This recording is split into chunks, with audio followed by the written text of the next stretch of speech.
आप सभी का आपके अपने YouTube चैनल VVDR ग्रुप में। दोस्तों, वीडियो में अंत तक बने रहिएगा क्योंकि ये वीडियो आपके लिए बहुत ज़रूरी और फ़ायदेमंद साबित होने वाली है।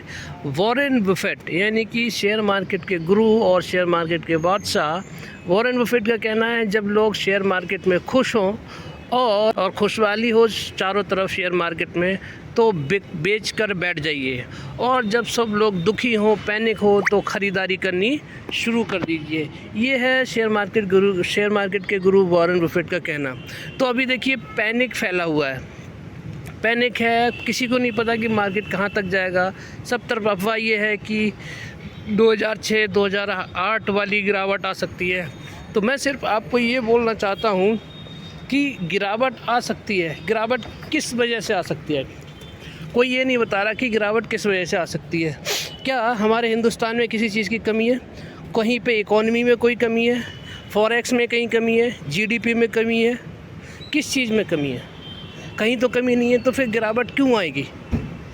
सब पैनिक फैलाने वाली बात है। आप लोगों को पैनिक में फैलाकर आप सभी से, क्योंकि बहुत सारे के सारे जो ट्रेडर्स हैं, क्योंकि शेयर मार्केट ने बहुत बड़ा मुनाफा लोगों को कमा के दिया है और रिटेल इन्वेस्टर्स की तादाद शेयर मार्केट में बहुत बढ़ चुकी है और उनके पास में एक अच्छी क्वांटिटी में शेयर्स वो रख के बैठे हुए हैं मार्केट में और प्रॉफिट में बैठे हुए हैं।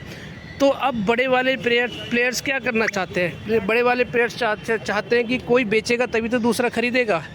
तो वो चाहते हैं कि आप सब लोग पैनिक में आएँ और पैनिक होकर आप बेचें और वो ख़रीदारी कर लें।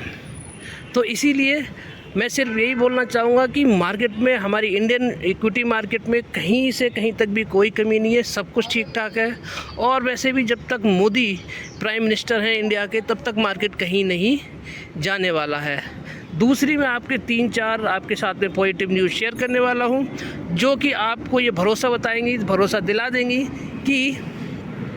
कि हमारा शेयर मार्केट ऊपर ही जाएगा और वो ऐसे नहीं, आपको तथ्यों के साथ में आपके साथ में मैं चीज़ों को शेयर कर रहा हूँ। तो सबसे पहली न्यूज़ आपके साथ में शेयर कर रहा हूँ मैं। India overtakes China in MSCI's emerging market investable market index. यानी कि इंडियन मार्केट ने MSCI में इंडेक्स में चाइना को पीछे छोड़ दिया है। आप समझ सकते हैं कितनी बड़ी बात है ये दोस्तों, बहुत बड़ी बात है कि इंडिया ने चाइना को पीछे छोड़ दिया है पहली बार MSCI इंडेक्स में। आगे आपको देखिए, मॉर्गन स्टैनली की रिपोर्ट क्या कहती है, that India has now surpassed China to become the largest weighing in the MSCI emerging market investable market index. यानी कि मॉर्गन स्टैनली का कहना है, रिपोर्ट उन्होंने दी है, उसमें ये कह रहे हैं कि इंडिया जो है, उन्होंने चाइना को पीछे छोड़ दिया है। क्या करने के लिए? लार्जेस्ट वेटेज को उन्होंने अपने उसमें हक में कर लिया है इंडिया ने। किसमें? MSCI में, emerging market investable market index में। आप देख सकते हैं, ये रहा ना आपका, ये देख सकते हैं आप, emerging market investable market index में वेटेज बढ़ गया है दोस्तों। जहाँ पर इंडिया का वेटेज कितना हो गया? 22.27% हो चुका है। किसके कंपैरिजन में? अगर हम चाइना से कंपेयर करें तो चाइना हमसे पहले आगे था, अब हमसे पीछे हो चुका है। बहुत बड़ी बात है, पहली बार हम MSCI इंडेक्स में हमारा जो वेटेज है वो बढ़ चुका है। तो जब ये बढ़ेगा, जब वेटेज बढ़ेगा तो इंडियन वैल्यू बढ़ेगी, इंडियन मार्केट की वैल्यू बढ़ेगी, इंडियन इक्विटी मार्केट की वैल्यू बढ़ेगी। और जब वैल्यू बढ़ेगी तो क्या होगा कि जो FII हैं, जो फॉरेन इन्वेस्टर्स हैं, वो पैसा कहाँ लगाएंगे? इमर्जिंग मार्केट में, जिस मार्केट में पोटेंशियल है। तो पोटेंशियल कहाँ पर है? इंडिया में पोटेंशियल है, इसीलिए क्या हुआ है, हमारा वेटेज बढ़ गया है इंडियन मार्केट का। तो आप देख सकते हैं, the MSCI emerging market investable market index is a comprehensive index. अब MSCI है क्या? MSCI है क्या?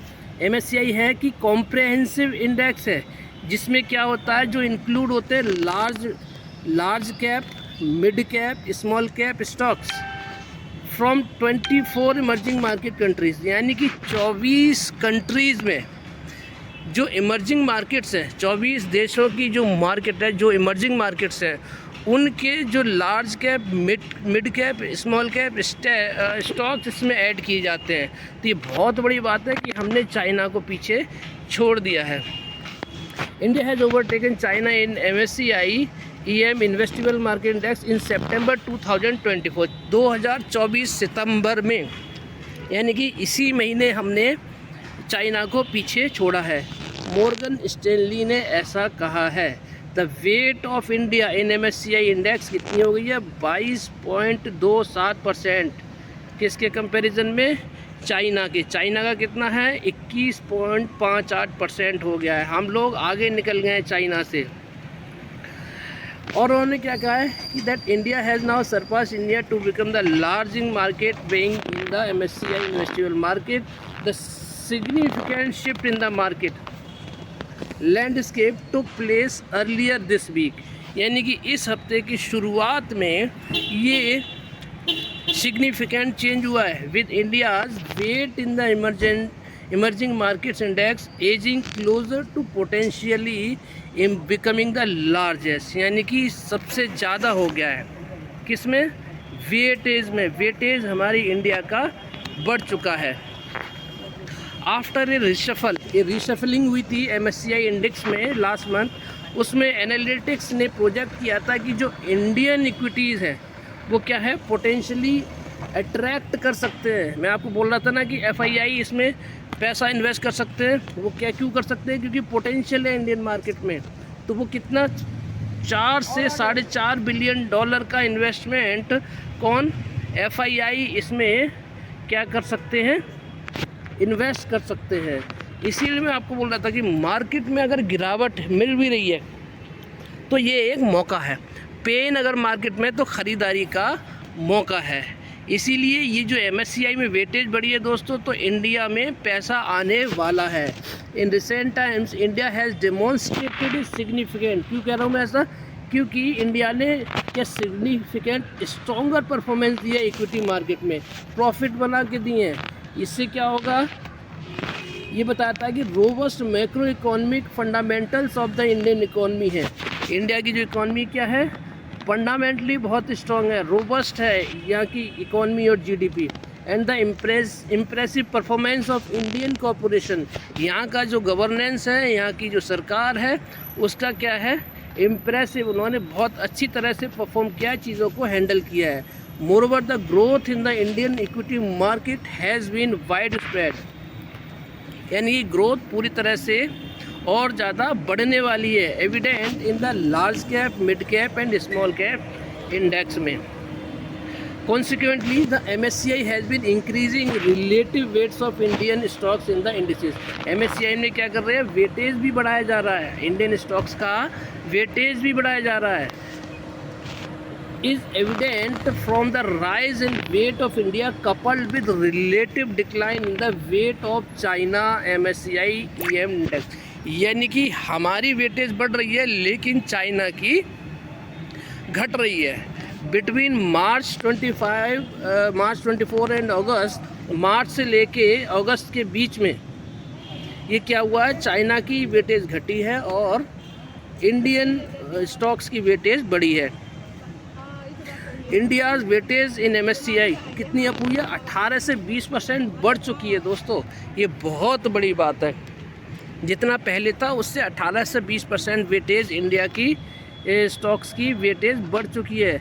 और चाइना की क्या हुई है, डिक्लाइन हुई है। कितना, 25 से 24.5% क्या हुई है, इसी दौरान घटी है। तो ये बहुत बड़ी बात है। तो और दूसरी बात, मॉर्गन स्टैनली क्या कह रहे हैं कि इंडिया की growing share in global GDP है, यानी कि एक तो हमारी इंडियन GDP है और जो ग्लोबली जो GDP है उसमें क्या है, हमारा शेयर परसेंटेज बड़ा है। And the global market is positive long term trend provided corporate earnings remain strong. हमारी जो कॉर्पोरेट अर्निंग है वो भी क्या है, स्ट्रॉन्ग है। However they also caution that A correction in the Indian stock market may be on the horizon. हालांकि वो ये भी बोल रहे हैं कि करेक्शन भी मार्केट में आ सकता है, driven by investor concern and market dynamics. यानी वो बोल रहे हैं कि करेक्शन भी हो सकता है और पोटेंशियल भी हमारी इंडियन मार्केट में सबसे ज़्यादा है। तो ये हो गई एक बड़ी न्यूज़ आपके लिए। क्यों? क्योंकि इससे क्या होगा, 4 से 4.5 बिलियन डॉलर का इन्फ्लो हो सकता है हमारी इंडियन इक्विटी मार्केट में। इसीलिए क्या है, ये बहुत बड़ी ब्रेकिंग न्यूज़ है हम सब के लिए। दूसरी खबर क्या है, हमारे फॉरेक्स लगातार बढ़ रहे हैं। अब पिछले 3 महीने से हम लोग क्या कर रहे हैं, ऑल टाइम हाई बनाते जा रहे हैं। हमने ऑल टाइम हाई बना के कहाँ पहुँच गए, 683.987 बिलियन डॉलर में हम लोगों ने ऑल टाइम हाई लगा दिया है इस हफ्ते, जो फ्राइडे को आरबीआई ने रिपोर्ट पेश की है। और आप देख सकते हैं भारत का विदेशी मुद्रा भंडार लगातार नए रिकॉर्ड बना रहा है। भारतीय रिजर्व बैंक ने शुक्रवार को विदेशी मुद्रा भंडार से जुड़ी एक और अच्छी खबर दी। भारतीय रिजर्व बैंक ने बताया कि 30 अगस्त को ख़त्म हुए सप्ताह के दौरान देश के विदेशी मुद्रा भंडार में 2.299 अरब डॉलर की बढ़ोतरी दर्ज की गई। इस ताज़ा बढ़ोतरी के बाद में भारत का विदेशी मुद्रा भंडार कहाँ पहुँच गया है, ये मैंने आपको बता ही दिया है। तो ये दूसरी बड़ी न्यूज़ है। क्या है दोस्तों, ये दूसरी बड़ी न्यूज़ है। यानी कि हमारे फॉरेक्स भी बढ़ रहे हैं, हमारी MSCI इंडेक्स में वेटेज भी बढ़ रही है, जिससे कि फ़ंड का इन्फ्लो होगा। फॉरेक्स भी बढ़ रहे हैं, तो फॉरेक्स से भी क्या होता है, इन्वेस्टर्स का भरोसा बढ़ता है। यानी कि GDP और इकॉनमी स्ट्रॉन्ग है किसी भी देश की जहाँ पे फॉरेक्स बढ़ते हैं। तो ये दूसरा रीज़न हो गया पैसे का इन्फ्लो होने का। पिछले हफ्ते देखेंगे तो भी फॉरेक्स हमारे क्या हुए थे, बड़े थे। 7.023 बढ़ने के बाद में हमने क्या किया था, 681.688 अरब डॉलर का लाइफ टाइम हाई लगाया था। और उससे पहले 4 बिलियन डॉलर हमारा बढ़ा था। हम 674.99 पर हमने नया हाई बनाया था। तो ये दूसरी खबर हो गई। तीसरी खबर बड़ी क्या है कि हमारे जो DII हैं, डोमेस्टिक इन्वेस्टर्स हैं, वो लगातार ख़रीदारी कर रहे हैं। 1-2 दिन बीच में उन्होंने डिप मारा था, यानी सेलिंग की थी, उसके बाद फिर से उन्होंने ख़रीदारी शुरू कर दी है। और वहीं पे FII को देखेंगे तो ज़्यादा बड़ी बिकवाली वो नहीं कर रहे हैं, क्योंकि उनको भी दिखाई दे रहा है कि भारत एक पोटेंशियल मार्केट है। वहीं पे आप देखेंगे क्रिप्टो करेंसी, तो क्रिप्टो करेंसी में अभी क्या है, गिरावट थमी नहीं है और गिरावट लगातार है। क्रिप्टो मार्केट पूरी तरह से क्रैश सा नज़र आ रहा है। तो अगर मार्केट में कहीं पे भी गिरावट मिलती है तो वो एक मौका रहेगा। वहीं पे हमारा जो डॉलर देखेंगे तो डॉलर में हल्की फुल्की गिरावट देखने को मिल रही है। रुपया हमारा क्या कर रहा है, रिकवर करने की कोशिश कर रहा है। वहीं पे कमोडिटी मार्केट में क्या है कि लगातार गिरावट हुई है। और पिछले फ्राइडे को तो बहुत बड़ी गिरावट देखने को मिली है। हर इंडेक्स में आप देखेंगे तो आपको लाल निशान ही देखने को मिल रहे हैं।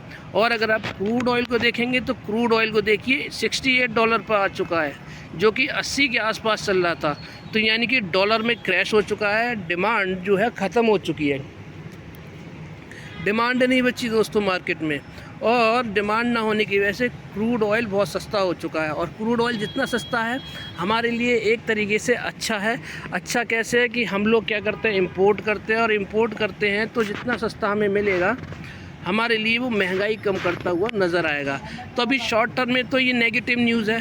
क्यों नेगेटिव न्यूज़ है? क्योंकि ये मंदी का संकेत है। लेकिन लॉन्ग टर्म में जब इकॉनमी हमारी सुस्ती आएगी, इकॉनमी में मतलब जब इन्फ्लेशन कम हो जाएगी, तो यानी कि डिमांड कम है, लोग ख़रीदारी कम कर रहे हैं। तो ख़रीदारी कम कर रहे हैं तो क्या करेगी, डिमांड बढ़ाने के लिए हमारी गवर्नमेंट क्या करेगी, रेट्स को कट करेगी, इंटरेस्ट रेट को कम करेगी। और इंटरेस्ट रेट्स कम होंगे तो लोग लोन्स लेंगे, क्रेडिट क्रिएशन होगा बैंकों में। तो क्या होगा, बैंकों के मुनाफे बढ़ेंगे तो क्या होगा, डिमांड बढ़ेगी, और डिमांड बढ़ेगी तो फिर शेयर मार्केट में तेज़ी आएगी। तो मैं आपको ये बता रहा हूँ कि जो मैंने आपको न्यूज़ बताई है, सारी की सारी बड़ी न्यूज़ बताई हैं और पॉजिटिव न्यूज़ बताई हैं। ये एक शुभ संकेत है। अगर मार्केट में गिरावट फर्दर होती है, 24,500 तक मार्केट जाता है, तो वहाँ पर हम ख़रीदारी करके जा सकते हैं। बाकी हमारी इंडियन मार्केट में कोई भी कमी नहीं है। बिंदास होकर थोड़ा सा पेशेंस बनाकर लॉन्ग टर्म की पोजीशन बनाकर बैठ जाइए। बड़े मुनाफे आपको देखने को आपके पोर्टफोलियो में मिलेंगे। तो ये था मेरा आज का एनालिसिस। वीडियो अच्छी लगी तो लाइक शेयर सब्सक्राइब करना मत भूलिएगा। आप सभी का दिन शुभ रहे। राधे राधे, जय श्री राम, जय श्री श्याम।